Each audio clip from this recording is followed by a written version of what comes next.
দর্শক, জাতীয় সংসদ ভবনের দক্ষিণ প্লাজায় শপথ নেবেন নতুন সংসদ সদস্য মন্ত্রিসভা। এ নিয়ে আরো জানাতে সরাসরি যুক্ত হচ্ছেন সহকর্মী তন্দ্রা তারুণ্য।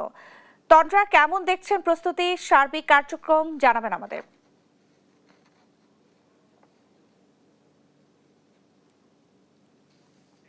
ধন্যবাদ আপনাকে। আপনি যেমনটা বলছিলেন যে আসলে 17 তারিখ কিন্তু মঙ্গলবার পরে এবং সেদিন কিন্তু আসলে মন্ত্রিসভা পাশাপাশি সংসদ সদস্য যারা আছেন তারা শপথ গ্রহণ করবেন এবং এই নিয়ে যে প্রস্তুতি সেটি কিন্তু ইতিমধ্যে শুরু হয়ে গেছে। আমরা এই মুহূর্তে আছি ঠিক সংসদ ভবনের দক্ষিণ প্লাজার ঠিক সামনের দিকটিতে এবং এখান থেকে আমরা কিন্তু সকাল থেকে দেখেছি যে এখানে আসলে এই শপথ পাঠকে কেন্দ্র করে কিন্তু সকাল থেকে আমরা দেখেছি যে প্রস্তুতি কিন্তু নেওয়া হচ্ছে। ভিতরে পুরো অন্যভাবে আসলে নতুনভাবে সাজানো হচ্ছে সংসদ সদস্যকে এবং যেহেতু এবারই প্রথম কিন্তু গণভবনের বঙ্গভবনেও নয় এবং সংসদের ভিতরেও নয়, যেহেতু বাইরে আসলে জুলাই যদি বলি যে জুলাই গণঅভ্যুত্থানের প্রেক্ষাপটে কিন্তু আমরা বলতে পারি যে এবার সংসদ সদস্য এবং মন্ত্রিসভারা তারা শপথ গ্রহণ করবেন। সকালে সংসদ সদস্যরা এবং বিকেলের দিকে মন্ত্রিসভা যারা রয়েছেন তারা কিন্তু আসলে শপথ গ্রহণ করবেন।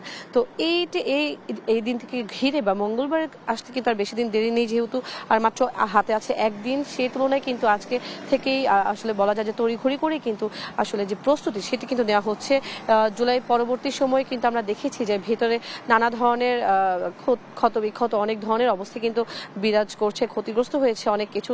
সেগুলো সবকিছু আসলে যত দ্রুত সময়ের মধ্যে সম্ভব ততটা দ্রুততার সাথেই কিন্তু সেগুলো আসলে পরিষ্কার করার যে কাজ সেটি কিন্তু আমরা দেখেছি সকাল থেকে হয়েছে এবং এখনো কিন্তু ভেতরে কাজ চলছে।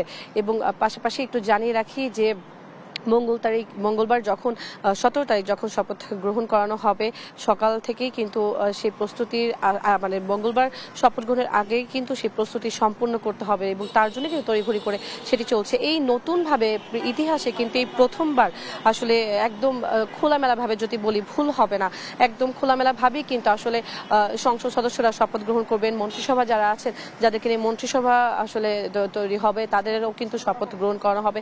তো এই নিয়ে কিন্তু ঠিক তোড়জোড় করেই কিন্তু এখন সেই কাজটি সম্পূর্ণ করা হচ্ছে।